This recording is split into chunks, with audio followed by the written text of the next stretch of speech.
Tonight I'm going to be playing a program of largely Spanish music, not entirely, but largely.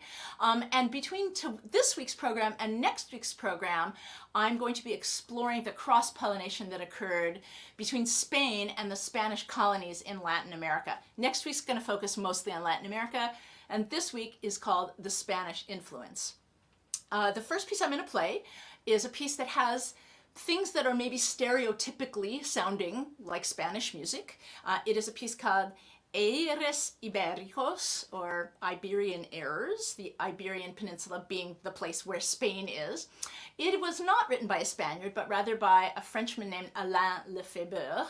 And what he's tried to do is capture, I think, like the essence of what Spanish music is. And so he has a couple of things that he uses, techniques that he uses to sort of bring that out. One thing is a rhythm that I think will sound pretty familiar, that we think of it as a flamenco rhythm, potentially with castanets, and that's this rhythm that goes yun da da dun dun dun da yun da da dun dun dun dun, and you'll hear that throughout the piece. And the other is something that's a little bit more subtle, and it's a little hard to find in this piece, but it's a harmonic progression that's known as the Andalusian cadence or Andalusian mode, and it consists of something that sounds like this.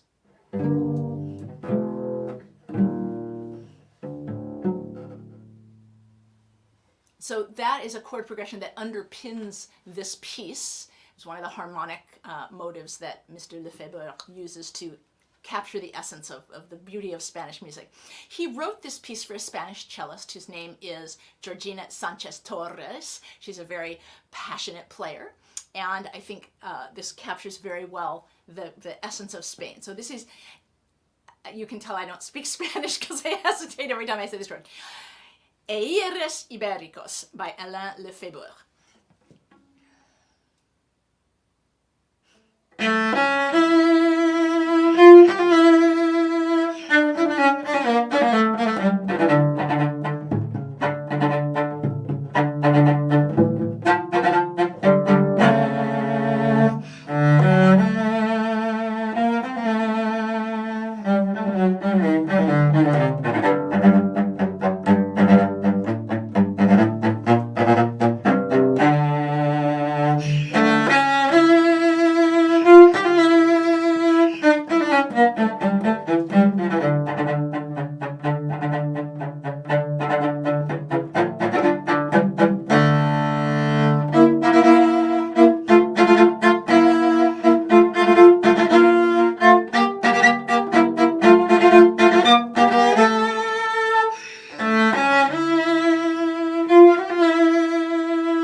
next, we're going to go to the Basque Country for a dance that was written by, or a piece that was written about a dance, by a composer named Javier Yacinto, who is from the Basque area. He's from Donostia. And this is called, in Basque, Espatadanza. Spanish is Danza de Espadas. English is sword dance. And after the live stream, not now, but after the live stream, I invite you to go look up a Basque sword dance on the internet. It's completely beautiful and was not exactly what I was expecting, because I was thinking a sword dance was going to be kind of swashbuckling or something that seemed potentially violent, and the piece itself is kind of aggressive maybe, and I was very surprised to see this Basque sword dance, which is like ballet, and I think it was pointed out that fencing is very much like ballet, and this is swords that are more like fencing kinds of ideas, of incredibly graceful movements, fluttery feet. The men who are dancing this dance wear kind of a ballet slipper, and high kicks, many leaps and high kicks into the air. It's quite beautiful. And what the composer has done is include also a dance called the Tortiko, and in fact he writes in here tempo di Tortiko, that's the speed and the kind of flavor of a Tortiko. So the Tortiko dance is a dance that has a meter of 5, and you will hear this as it happens in the piece. It sounds like this: 1, 2, 3, 4, 5, 1, 2, 3, 4, 5. So that's the Tortiko part of the dance. So he's kind of combined both the idea of the sword dance and the Tortiko dance into this piece. When they do both of these dances, it's accompanied by this sort of wonderful one-person band. There's a Basque flute, which kind of looks like a recorder, very, very high and light, that you finger down at the bottom of it. You can play it with one hand while the other hand plays this little drum. It's quite adorable. This music is not representing that. This music is representing the kind of the spirit of the dance at the same time that it uses some of the rhythms. Another thing that you will note, and this is going to be something that we see in several of the pieces this week and next week, is what many consider sort of the Latin rhythm pattern of alternating 3s and 2s. 1, 2, 3, 1, 2, 3, 1, 2, 3, 1, 2, 3, 1, 2, 3, 1, 2, 1, 2, 1, 2. So you may hear that happening when I'm not playing the Tortiko. I may be playing that. This is Espatadanza by Javier Yacinto.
And that part at the end, that's an unpitched note. It says as high as possible. And I think that's the final kick up in the air of the leg.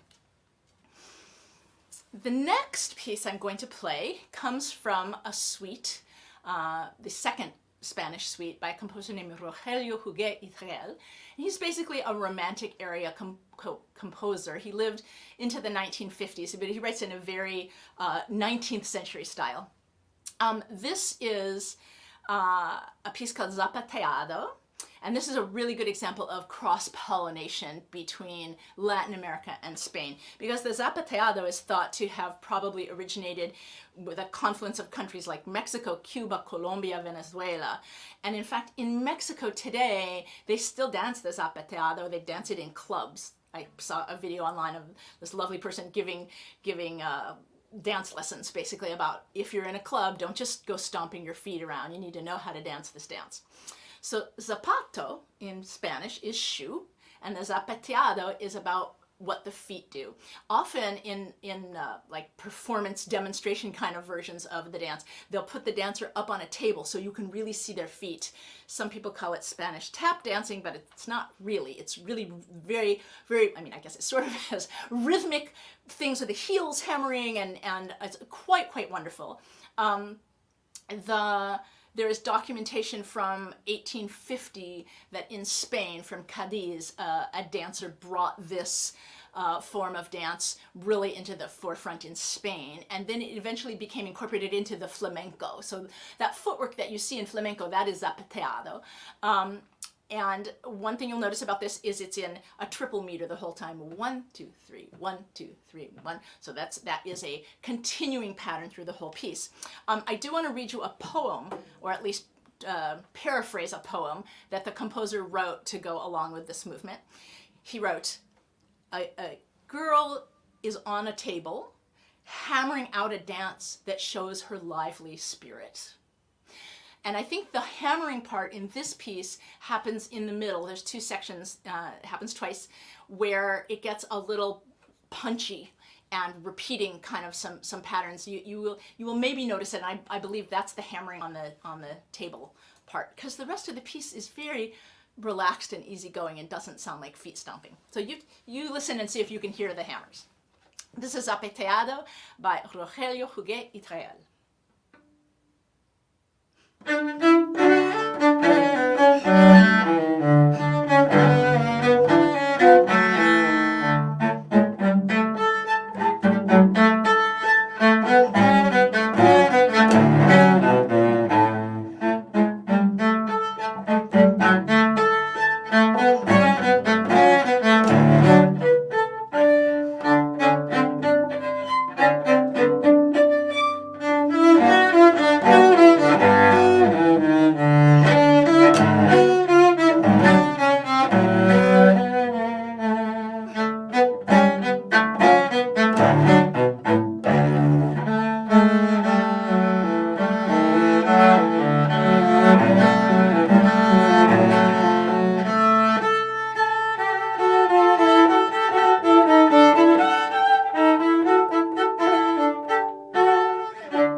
So now that we're gonna move to maybe my favorite piece on the program. And this is the one that doesn't actually have very much to do with Spain, but that's okay. It's a wonderful piece. This is a piece that was written very recently by the American composer, Indian-American composer, Nina Shekhar, who is a young woman who is, I believe, doing a doctorate degree at Princeton University right now. She is a wonderful composer and has really gotten a lot of acclaim and a lot of wonderful, you will hear this name again, Nina Shekhar. I guarantee you, she's an up-and-coming composer here in our country. And this piece is called Cajon, which is a Spanish word meaning a drum from Peru. You may have seen this drum. It's the box that you sit on, that one sits on, and hits in different places, and it makes different sounds. So this is another really great example of cross-pollination between Spain and Latin America. Probably a couple hundred years ago, as Spain is sending ships back and forth to the colonies, so to Peru in this case, and using African slaves that they have brought over from Africa and indigenous Peruvian people that they have enslaved, unfortunately, to do the work of unloading the ships and working on the docks. This drum came into being probably because when they were unloading maybe like fruit out of a big crate, the crate is empty, they start playing drums on it. And so then this is very much thought to be the African slaves that brought their drumming culture with them to the New World. And then actually in recent decades, the cajon as an instrument has been taken back to Spain to go into the flamenco music. So they're now using the cajon as part of flamenco music. So we're getting the circle coming full circle. What am I saying? I'm sorry, slightly lost my train of thought here. So in this piece, the cajon is a drum, and what Nina Shekhar has done is she has turned the cello into the drum. And I'm not going to show you the different techniques because you're going to hear them. It's going to be really clear when I'm doing a drum and when I'm doing not a drum. The one thing that I will mention is that over here I have a stomping board, which I have gotten for today because there's carpet in this studio. And so I just want to point out that you probably heard the stomping on the table in the Zapatado. And so this is the second stomping piece in a row. Look, I found another connection with the program. Okay, so this is Cajon by Nina Shekhar.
stop, because I hit my pedal twice. Okay, sorry.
Okay, I think the cello stopped ringing. My heart's still beating pretty fast. So that just pointed out my little problems here, which is I'm using an iPad pedal to turn my pages, and I've practiced really hard to not stomp and accidentally turn, and that's what happened in that one place. And then when I tried to fix it, I turned it again. So I got very off. Sorry about that. But still working out the stomping and the pedaling together. Okay, I've got one more piece on this program.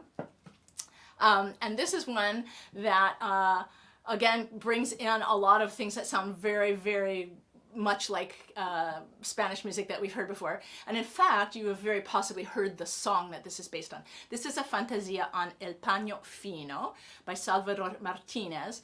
It is from Murcia, which is in the southern part of Spain, part of Andalusia. And the famous composer Manuel de Falla set this particular song as his first of 7 Spanish folk songs that he set for voice and guitar or piano. That set of songs was also turned into the Suite Popular Español for cello and piano, and the first movement of that suite for cello is based on the same song as this Fantasia is. The Fantasia uses, again, that Andalusian mode, and you're going to really notice it here because the composer uses it as block chords. He uses that kind of thing a lot, where he's using these walking chords. So you will definitely notice this Andalusian cadence idea. Another thing you're going to notice constantly through this piece is the alternating 3s and 2s. And you'll hear it right at the beginning. 1, 2, 3, 1, 2, 3, 1, 2, 3, 1, 2, 3, 1, 2, 3, 1, 2, 1, 2, 1, 2. So that very ubiquitous Latin rhythm combination. This piece was written in 2006. And this is the Fantasia. Oh, I want to read you the words that the folk song is, the original folk song. And that is, the fine cloth in the shop got stained. It will be sold at a cheaper price because it has lost its value. Which seems a little bit trite, maybe, for a song. But it is a metaphor about things that get stained and lose their value, like a woman's virtue, for instance. So it has a sadness on it, and I think you will see that through this piece. And I want to make sure I tune after I slam on my cello. Hang on.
Thanks for listening in. Come back next week to hear music from Latin America. Thank you.